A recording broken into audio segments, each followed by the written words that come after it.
America ఈ యుద్ధంలో చాలా కన్ఫ్యూజ్డ్ స్టేట్లో ఉన్నట్టు కనబడుతుంది. ఎందుకంటే ట్రంప్ ఒకరోజు మీడియా ముందుకు వచ్చి మేము సీజ్ ఫైర్ని ప్రకటిస్తున్నాము అని చెప్తాడు. తర్వాత మళ్ళీ కొన్ని రోజులకు మీడియా ముందుకు వచ్చి ఈ యుద్ధాన్ని మేము గెలిచేసాము అని చెప్తున్నాడు.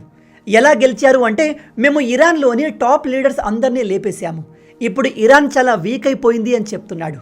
కానీ ఇప్పటికీ ఎంతో ముఖ్యమైన strait of Hormuz still Iran అండర్లో ఉంది. ఇది ఇరాన్ అండర్లో ఉన్నన్ని రోజులు అమెరికా గెలిచినట్టు కాదు. మళ్ళీ ఇప్పుడు అమెరికా ముందుకు వచ్చి మేము ఇరాన్తో నెగోషియేషన్ చేస్తున్నాము, త్వరలోనే యుద్ధాన్ని ఆపేస్తాము అంటూ ఒక 15 పాయింట్స్తో పీస్ ప్లాన్ని తీసుకువచ్చారు. ట్రంప్ కంప్లీట్గా పిచ్చోడైపోయాడు అనిపిస్తుంది. ఎందుకంటే ఇతని మాటల ప్రకారం అమెరికా ఆల్రెడీ యుద్ధం గెలిచినప్పుడు నెగోషియేషన్ ఎందుకు చేస్తున్నట్టు?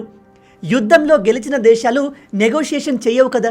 ఓవరాల్గా ప్రజెంట్ ట్రంప్ చేస్తున్న ఈ పనుల కారణంగా అమెరికా క్రెడిబిలిటీ ప్రపంచవ్యాప్తంగా పడిపోతుంది. అండ్ మొన్న మన మోడీ గారు దేశం కోవిడ్ లాంటి సిచ్యువేషన్కి రెడీగా ఉండాలి, కోవిడ్ పరిస్థితులను మనం ఎలా అయితే ఓడించామో ఈ యుద్ధం ద్వారా ఏర్పడిన పరిస్థితులను కూడా అందరూ ఏకమై ఎదుర్కోవాలి అని చెప్పాడు.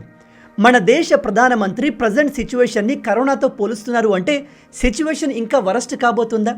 దీనికి తోడు రీసెంట్గా కువైట్ దేశం తమ ప్రజలకు న్యూక్లియర్ వార్నింగ్ని జారీ చేసింది. న్యూక్లియర్ వార్నింగ్ అంటే రేపు సడన్గా తమ దేశం పైన ఎవరైనా న్యూక్లియర్ వెపన్తో దాడి చేసినా లేదా తమ దగ్గరలో ఉన్న న్యూక్లియర్ రియాక్టర్ పైన దాడి చేసినా దాన్ని పేల్చేసినా చాలా ప్రమాదకరమైన న్యూక్లియర్ రేడియేషన్ బయటకు స్ప్రెడ్ అవుతుంది. ఇది ఎంత డేంజరస్ అంటే దీని నుంచి మనం తప్పించుకోలేము. అదృష్టం కొద్దీ తప్పించుకున్నా మన తర్వాత తరాలు అట్లీస్ట్ 3 తరాలు దీంతో సఫర్ అవుతాయి. న్యూక్లియర్ రేడియేషన్ ఎఫెక్ట్ ఆ లెవెల్లో ఉంటుంది. కువైట్ సడన్గా ఈ న్యూక్లియర్ వార్నింగ్ని ఎందుకు జారీ చేసినట్టు? ఈ యుద్ధంలో మనకు తెలియకుండా బ్యాక్గ్రౌండ్లో ఏదైనా జరుగుతుందా? ఎందుకంటే కువైట్ డైరెక్ట్గా ఈ యుద్ధం ద్వారా ఎఫెక్ట్ అయిన దేశం, పైగా ఇది గల్ఫ్ కంట్రీస్లో ఒకటి. కాబట్టి ఇంటర్నల్గా ఏం జరుగుతుందో వీళ్ళకు తెలిసే ఉంటుంది. ఇప్పుడు తెలిసే వీళ్ళు న్యూక్లియర్ వార్నింగ్ని జారీ చేశారా? ఎందుకంటే మనం అమెరికాను నమ్మలేము. ఈ యుద్ధంలో ఇరాన్ ఎక్కడ వెనక్కి తగ్గట్లేదు. ఈ ప్రపంచంలో ఇప్పటి వరకు న్యూక్లియర్ వెపన్స్ని యూజ్ చేసిన మొదటి అండ్ ఏకైక దేశం ఈ అమెరికా. జపాన్ పైన 2 బాంబుల్ని వేసింది. ఇప్పుడు ట్రంప్ కూడా ఫ్రస్ట్రేషన్లో వచ్చి ఇరాన్ పైన న్యూక్లియర్ వెపన్స్ని యూజ్ చేసినా చేస్తాడు. ఒకవేళ వీళ్ళు న్యూక్లియర్ వెపన్ యూజ్ చేయకపోయినా ఇరాన్ న్యూక్లియర్ వెపన్ తయారు చేస్తున్న ప్రాంతం పైన మిసైల్తో దాడి చేసినా అక్కడ రేడియేషన్ లీక్ అయ్యే అవకాశం ఉంది. అసలు ప్రజెంట్ ఈ యుద్ధంలో ఏం జరుగుతుంది? ఇంకా ఎటువంటి ఛాలెంజెస్ రాబోతున్నాయి? ఒకవేళ న్యూక్లియర్ లీకేజ్ జరిగితే అది మన ఇండియాను కూడా ఎఫెక్ట్ చేస్తుందా? రండి ఈ వీడియోలో క్లియర్గా డిస్కస్ చేద్దాం. కానీ వీడియోలోకి వెళ్ళే ముందు మీ అందరికీ ఒక ఇంపార్టెంట్ అనౌన్స్మెంట్. మేము ప్రజెంట్ బ్యాంకింగ్ కోర్స్ ఇన్స్ట్రక్షన్స్ కోసం చూస్తున్నాము. Aptitude, reasoning, quant, English, general and banking awareness teach చేసే ఇన్స్ట్రక్షన్స్ కోసం చూస్తున్నాము. మీలో ఎవరైనా ఈ ఫీల్డ్లో ఉంటే ఇదిగో ఇక్కడ కనిపిస్తున్న ఈ మెయిల్ ఐడికి మీ రెజ్యూమ్ను పంపించండి. దీంతో పాటు ప్రజెంట్ జాబ్ మార్కెట్ ఎప్పుడు ఎలా ఉంటుందో అర్థం కాని పరిస్థితి. సడన్గా కరోనా లాంటి సిచ్యువేషన్ వచ్చినా, యుద్ధం వచ్చినా మన ఉద్యోగాల్ని కాపాడుకోవడం చాలా కష్టం. అందుకే మీరు సొంతంగా కూడా ఇంట్లో కూర్చొని డబ్బు సంపాదించుకునే ఒక అద్భుతమైన అవకాశం ఉంది. అదే కంటెంట్ క్రియేషన్ ద్వారా. దీనికోసం మీరు ప్రజెంట్ చేస్తున్న జాబ్ని వదిలేయాల్సిన అవసరం లేదు. మీరు జాబ్ చేస్తూనే యూట్యూబ్, ఫేస్బుక్, ఇన్స్టాగ్రామ్లో వీడియోస్ చేసి డబ్బులు సంపాదించవచ్చు. చాలామంది అనుకుంటారు ఇన్స్టాగ్రామ్, ఫేస్బుక్, యూట్యూబ్ అనగానే ఏదో టైంపాస్కి వీడియో చూడవచ్చు కానీ అందులో డబ్బులు సంపాదించలేము అని. కానీ అది కంప్లీట్గా అబద్ధం. ప్రజెంట్ సోషల్ మీడియాని ప్రాపర్గా యూజ్ చేసి ప్రతి నెల లక్షలు సంపాదించవచ్చు. చాలామంది సంపాదిస్తున్నారు కూడా. మీరు ప్రతిరోజు చూసే క్రియేటర్స్ లక్షలు సంపాదిస్తారు, ఇంక్లూడింగ్ మీ. కొంతమంది అయితే కోట్లు కూడా సంపాదిస్తున్నారు. కాబట్టి సోషల్ మీడియాలో వీడియోస్ చేయడాన్ని, కంటెంట్ క్రియేషన్ చేయడాన్ని లైట్ తీసుకోకండి. ఒకవేళ మీకు ఇందులో ఇంట్రెస్ట్ ఉంటే మీలాంటి వాళ్ళ కోసమే నేను ఒక కోర్స్ని డిజైన్ చేశాను. అదే క్రియేటర్ బ్లూ ప్రింట్. మీకు కంటెంట్ క్రియేషన్ గురించి, వీడియో మేకింగ్ గురించి ఏమీ తెలియకున్నా పర్లేదు. బేసిక్ నుంచి ఒక ప్రొఫెషనల్ యూట్యూబర్ అయ్యే వరకు మీకు ఎటువంటి స్కిల్స్ కావాలి, ఎటువంటి సాఫ్ట్వేర్స్ని నేర్చుకోవాలి, ఇలా ప్రతిదీ ఈ కోర్సులో ఎక్స్ప్లెయిన్ చేశాను. స్క్రిప్ట్ ఎలా రాయాలి, వీడియో ఎలా షూట్ చేయాలి, షూట్ చేసిన వీడియోని ఎలా ఎడిట్ చేయాలి, ఆ తర్వాత వీడియోని ఎలా అప్లోడ్ చేయాలి, ఇలా ప్రతిదీ ఈ కోర్సులో క్లియర్గా ఎక్స్ప్లెయిన్ చేశాము. ఈ కోర్సులో మీకు నేను యూట్యూబ్, ఫేస్బుక్, ఇన్స్టాగ్రామ్ ఈ 3 గురించి చాలా క్లియర్గా ఎక్స్ప్లెయిన్ చేశాను.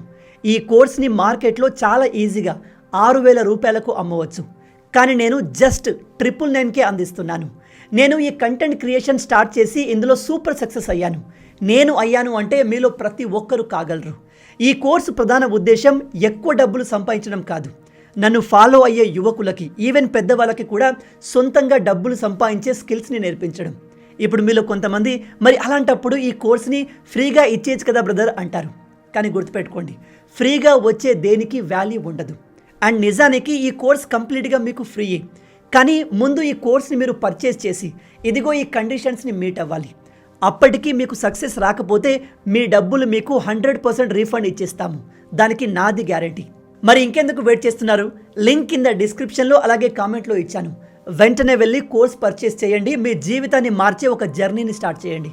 ఇజ్రాయెల్ ఎన్నో సంవత్సరాల నుంచి ఇరాన్ న్యూక్లియర్ వెపన్స్ తయారు చేస్తుంది.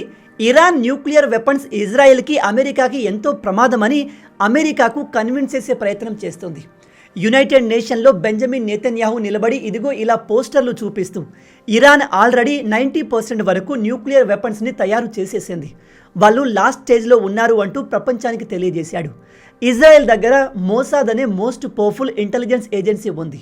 వాళ్ళు తమ శత్రు దేశాల అన్ని సీక్రెట్లను ఈజీగా తెలుసుకుంటారు. అలా వీళ్ళు ఇరాన్ గురించి తెలుసుకున్నారు. ఇజ్రాయెల్ ఉద్దేశం ప్రకారం ఇరాన్, ఇరాక్ అండ్ సిరియా ఈ 3 దేశాలు ప్రపంచానికి శాపం లాంటివి. ఈ దేశాలు ఉండకూడదు. లాస్ట్ టైం జో బైడెన్ ఉన్నప్పుడు కూడా ఇజ్రాయెల్ ఇరాన్ పైన దాడి చేయడానికి అమెరికాను ఒప్పించే ప్రయత్నం చేసింది. అప్పుడు అమెరికా ఇరాన్ విషయంలో ఒప్పుకోలేదు, కానీ గాజా విషయంలో దాడులు చేయడానికి ఇజ్రాయెల్కి పర్మిషన్ ఇచ్చింది. జో బైడెన్ తర్వాత ఇజ్రాయెల్ ఎంతగానో సపోర్ట్ చేసి ట్రంప్ను గెలిపించింది. ఎస్, మీరు కరెక్ట్గానే విన్నారు. ట్రంప్ గెలవడానికి ఇజ్రాయెల్ సపోర్ట్ చేసింది. అలా ఎలా అంటే అమెరికాలో లాబింగ్ లీగల్గా జరుగుతుంది. అంటే తమకు నచ్చిన లీడర్కి ఫుల్ సపోర్ట్ ఇవ్వడం.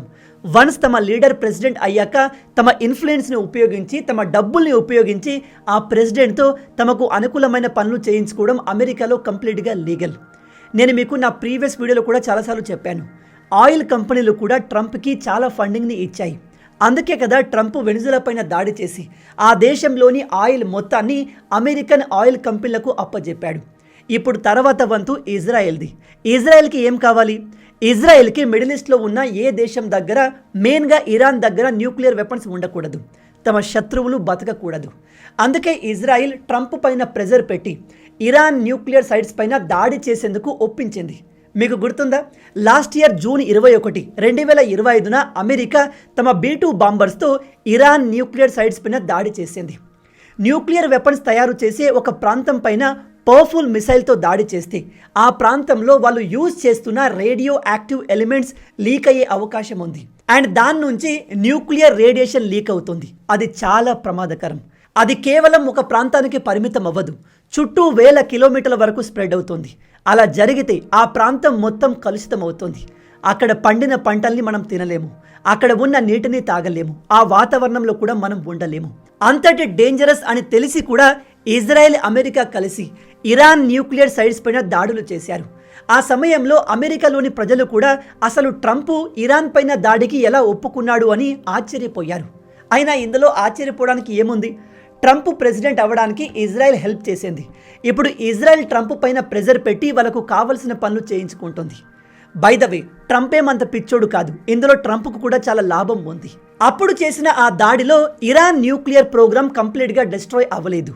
అందుకే ఇప్పుడు మళ్ళీ అమెరికా అండ్ ఇజ్రాయెల్ కలిసి ఇరాన్ పైన ఒక అతిపెద్ద యుద్ధాన్ని స్టార్ట్ చేశారు. ఈ యుద్ధంలో ఇజ్రాయెల్కి మేజర్గా బెనిఫిట్ అవుతుంది. ఎందుకంటే వాళ్ళు బయట ఏం జరుగుతున్నా పట్టించుకోకుండా తమ శత్రువుల్ని కేర్ఫుల్గా, ఫోకస్గా 1 by 1 ఎలిమినేట్ చేస్తున్నారు. కానీ ప్రెజర్ మొత్తం అమెరికా మీద పడుతుంది.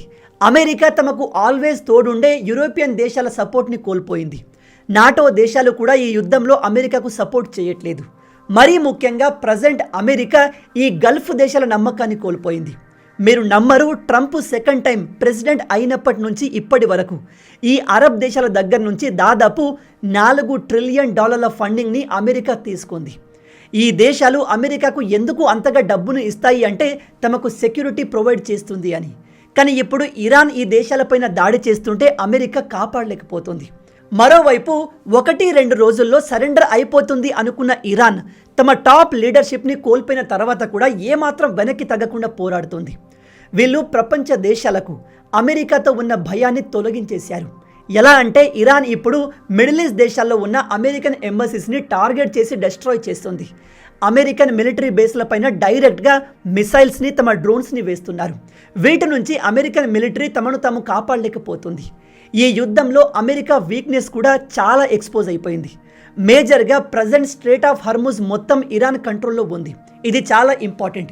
ఈ యుద్ధంలో స్ట్రేట్ ఆఫ్ హర్ముజ్ ఎవరి కంట్రోల్లో ఉంటుందో వాళ్ళే డామినేట్ చేస్తున్నట్టు. ఈ యుద్ధం స్టార్ట్ అయి 27 రోజులు గడుస్తుంది. ఇప్పటికీ అమెరికా ఈ స్ట్రేట్ ఆఫ్ హర్ముజ్ని ఇరాన్ నుంచి తీసుకోలేకపోయింది. తీసుకునే అవకాశాలు కూడా ఇప్పుడు కనిపించట్లేదు. ఇప్పుడు ఇరాన్ డైరెక్ట్గా అమెరికాకి వార్నింగ్ ఇస్తుంది. ఒకవేళ మీరు మీ సైనికుల్ని మా దేశంలోకి గ్రౌండ్ ఇన్వేజన్కి పంపిస్తే పరిస్థితులు ఇంకా వరస్ట్గా మారుతాయి.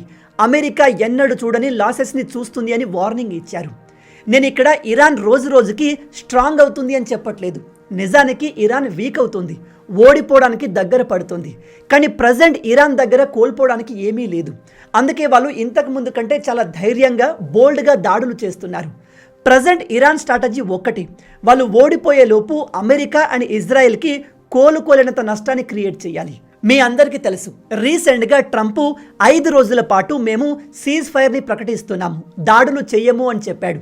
కానీ ఇరాన్ ఈ ట్రంప్ మాటల్ని అస్సలు పట్టించుకోకుండా ఇప్పటికీ ఇజ్రాయిల్లోని హైఫా పోర్ట్ పైన దాడి చేస్తోంది. అలాగే వీళ్ళు అమెరికన్ ఎయిర్ క్రాఫ్ట్ క్యారియర్ అయిన అబ్రహాం లింకన్ పైన కూడా దాడి చేశారు. క్రూజ్ మిసైల్స్ని వేశారు. అఫ్కోర్స్ అందులో వాళ్ళు సక్సెస్ కాలేదు. ఎందుకంటే ఈ షిప్పులు ఒకే ప్రాంతంలో ఉండవు, కంటిన్యూస్గా లొకేషన్ మారుస్తూ ఉంటాయి. అండ్ దీని చుట్టూ డిఫెన్స్ మెకానిజం ఉంటుంది. దీన్ని కాపాడడానికి మిసైల్స్, ఫైటర్ జెట్స్ రెడీగా ఉంటాయి. కాబట్టి దీన్ని డిస్ట్రాయ్ చేయడం అంత ఈజీ కాదు. కానీ దీన్ని నాశనం చేయడానికి ఇరాన్ వరుసగా ప్రయత్నాలు చేస్తూనే ఉంది. నిజం చెప్తున్నాను, ఒకవేళ ఇరాన్ ఈ ఎయిర్ క్రాఫ్ట్ క్యారియర్ని హిట్ చేసిందే అనుకోండి, యుద్ధం చాలా పెద్దదవుతుంది. ఎందుకంటే ఎయిర్ క్రాఫ్ట్ క్యారియర్ని డిస్ట్రాయ్ చేయడం అంటే అది మామూలు విషయం కాదు. దీని ప్రజెంట్ వాల్యూ దాదాపు $7 బిలియన్ వరకు ఉంటుంది. అండ్ దాదాపు 5 నుంచి 6,000 మంది ఈ క్యారియర్ పైన ఉంటారు. ఆల్మోస్ట్ అందరి ప్రాణాలు పోతాయి. 5,000 మంది చనిపోతే అమెరికా ఊరుకుంటుందా? ఈ యుద్ధం డైరెక్ట్గా న్యూక్లియర్ వార్గా మారే అవకాశం ఉంది. న్యూక్లియర్ వార్గా మారుతుంది అంటే నేను ఇక్కడ అమెరికా డైరెక్ట్గా న్యూక్లియర్ వెపన్స్ని యూజ్ చేస్తుంది అని చెప్పట్లేదు. కానీ ఈ యుద్ధం న్యూక్లియర్ వార్గా మారడానికి ఇంకో పాసిబిలిటీ ఉంది. అదేమిటంటే ప్రజెంట్ ఈ కాలంలో చాలా దేశాల దగ్గర న్యూక్లియర్ రియాక్టర్స్ ఉన్నాయి. అవి ఏం చేస్తాయి అంటే న్యూక్లియర్ ఎనర్జీని ఉపయోగించి ఎలక్ట్రిసిటీ ప్రొడ్యూస్ చేస్తాయి. అలాంటి న్యూక్లియర్ రియాక్టర్ పైన బాంబులు వేసి పేలిస్తాయి. అది కూడా ఒక అతిపెద్ద న్యూక్లియర్ బాంబులాగా పేలుతుంది. దాంతోపాటు దీనివల్ల న్యూక్లియర్ రేడియేషన్ 1000 కిలోమీటర్ల వరకు లీక్ అవుతుంది, స్ప్రెడ్ అవుతుంది. ఇరాన్లోని కోస్టల్ రీజియన్లో ఒక న్యూక్లియర్ రియాక్టర్ ఉంది. అలాగే వీళ్ళు చాలా ప్రాంతాల్లో న్యూక్లియర్ వెపన్స్ పైన ఎక్స్పెరిమెంట్ చేస్తున్నారు. ఇజ్రాయెల్కి వీటి లొకేషన్స్ అన్నీ తెలుసు.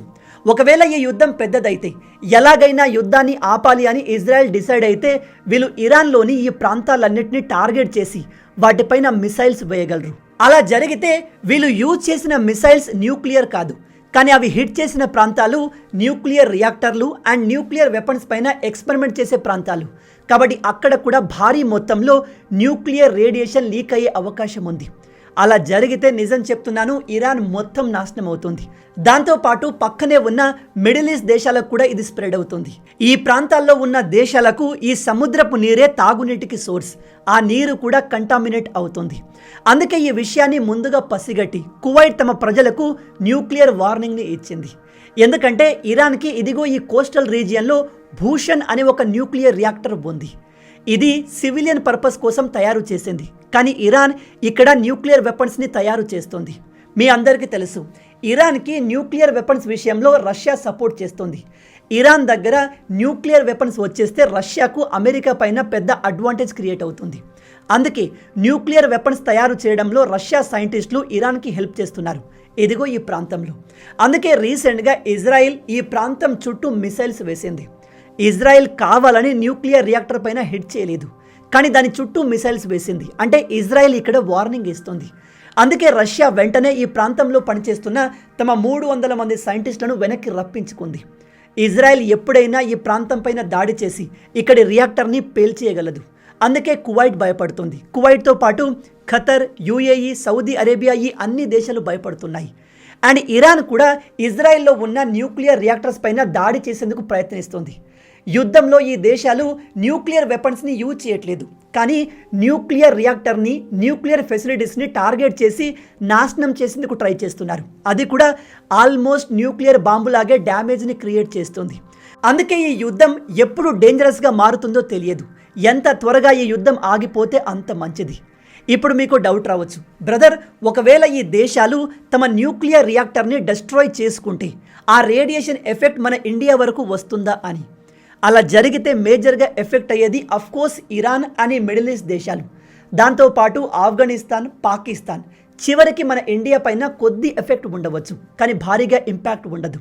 కానీ ఈ న్యూక్లియర్ లీకేజ్ కారణంగా ఎంతో అడ్వాన్స్ సిటీస్ అయిన దుబాయ్, అబుదాబి అండ్ ఈ కువైట్ దేశాలు డేంజరస్గా మారుతాయి. అక్కడ ఎవరు కూడా ఉండాలి అనుకోరు. కాబట్టి ఆయిల్ సప్లై పైన భారీ ఇంపాక్ట్ ఉంటుంది అండ్ ఇది గ్లోబల్ లెవెల్లో ఇంపాక్ట్ క్రియేట్ చేస్తుంది. ప్రపంచ దేశాలన్నీ సఫర్ అవుతాయి. కానీ ఈ యుద్ధాన్ని స్టార్ట్ చేసిన ఇజ్రాయెల్కి, అమెరికాకు పెద్దగా ఫరక్ పడదు. బ్రదర్, ఇప్పుడు ఈ యుద్ధం ఆగే అవకాశం ఉందా? నిన్న అమెరికా 15 పాయింట్స్తో ఒక పీస్ ప్లాన్ని తీసుకువచ్చింది కదా, అది ఎక్కడ దాకా వచ్చింది అని మీరు అడిగితే దానికి సమాధానం మనం నిన్నటి వీడియోలో మాట్లాడుకున్నాం. అమెరికా 15 పాయింట్స్తో యుద్ధాన్ని ఎండ్ చేద్దాము అని ఇరాన్కి ఒక పీస్ ప్లాన్ని ప్రపోజ్ చేసింది. అందులో ఏముందో షార్ట్గా చెప్తాను, జాగ్రత్తగా వినండి. 1, ఇరాన్ న్యూక్లియర్ వెపన్స్ని తయారు చేయకూడదు. 2, ఇప్పటి వరకు వాళ్ళు చేసిన ప్రయత్నాలన్నింటినీ ఆపేయాలి. ప్రాజెక్ట్స్ అన్నిటినీ డిస్మాంటిల్ చేయాలి. అలాగే వీళ్ళ దగ్గర ఉన్న న్యూక్లియర్ వెపన్ తయారు చేయడానికి సమకూర్చుకున్న యురేనియం మొత్తాన్ని ఇంటర్నేషనల్ బాడీస్కి అప్పజెప్పాలి.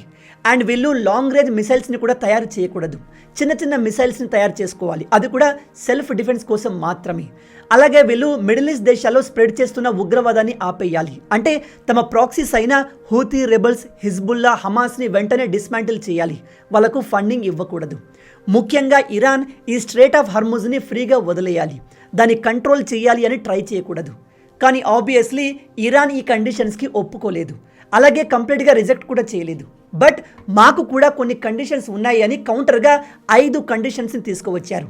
నేను మీకు నిన్నటి వీడియోలో క్లియర్గా చెప్పాను, ఇరాన్ బయటకు మేము అమెరికన్ కండిషన్స్ని ఒప్పుకోము అని చెప్తుంది, కానీ సీక్రెట్గా ఇరాన్ ఒప్పుకోవాల్సిందే. ఎందుకంటే ఇరాన్ అమెరికాను గెలవలేదు. ఇరానే కాదు, ప్రపంచంలో ఏ దేశం కూడా అమెరికాను గెలవలేదు. ఈ యుద్ధంలో అమెరికాతో పాటు ఇజ్రాయెల్ కూడా ఉంది. కాబట్టి ఇరాన్ ఈ కండిషన్స్కి బలవంతంగా అయినా ఒప్పుకోవచ్చు. కానీ ఇక్కడ కొద్దిగా అమెరికా కూడా కాంప్రమైజ్ అవ్వాలి, దానికి అమెరికా కూడా రెడీగా ఉంది. ఎనీవే, ఇక్కడ ఇరాన్ తీసుకువచ్చిన 5 కండిషన్స్ ఏమిటంటే, నెంబర్ 1, మీరు వెంటనే మా దేశం పైన చేస్తున్న దాడుల్ని ఆపేయాలి, మా లీడర్స్ని చంపడం ఆపేయాలి. నెంబర్ 2, మాకు మీరు సెక్యూరిటీ గ్యారంటీ ఇవ్వాలి. మీ కండిషన్స్కి మేము ఒప్పుకుంటే మళ్ళీ మీరు మా పైన దాడులు చేయకూడదు, భవిష్యత్తులో కూడా చేయము అని రిటర్న్ అగ్రిమెంట్ ఇవ్వాలి. నెంబర్ 3, మీరు చేసిన దాడుల వల్ల మాకు చాలా డ్యామేజ్ క్రియేట్ అయింది, కాబట్టి మాకు నష్టపరిహారాన్ని ఇవ్వాలి. నెంబర్ 4, మీరు ఇరాన్ పైన దాడులు చేస్తూనే మా ప్రాక్సీస్ అయిన హిజ్బుల్లా, హూతీ రెబల్స్ పైన దాడులు చేస్తున్నారు, దాన్ని వెంటనే ఆపేయాలి. అంటే ఇక్కడ ఇరాన్ తమ ప్రాక్సీస్ని వదులుకోవాలి అనుకోవట్లేదు, ఎందుకంటే వాటితో ఈ రీజియన్లో ఇరాన్ డామినెన్స్ మెయింటైన్ చేస్తుంది. చివరగా నెంబర్ 5, స్ట్రేట్ ఆఫ్ హర్ముజ్ని మేము కంప్లీట్గా వదులుకోము, మాకు కొద్దిగా కంట్రోల్ ఖచ్చితంగా దీనిపైన కావాలి అని చెప్తున్నారు. ఇవి ఇరాన్ తీసుకువచ్చిన 5 కండిషన్లు. మీరు ఈ కండిషన్లను క్లియర్గా గమనిస్తే ఇరాన్ ఇంతకుముందు ఇచ్చిన కండిషన్స్ కంటే ఇవి కాస్త వీక్గా ఉన్నాయి.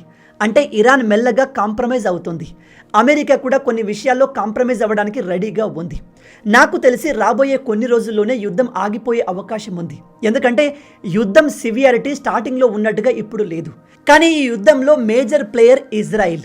ఇరాన్, అమెరికా పీస్ డీల్కి ఒప్పుకున్న యుద్ధం ఆపడంలో ఇజ్రాయెల్ది మేజర్ రోల్ ఉంటుంది. ఎందుకంటే ఇజ్రాయెల్ ఒప్పుకుంటేనే యుద్ధం కంప్లీట్గా ఆగిపోతుంది.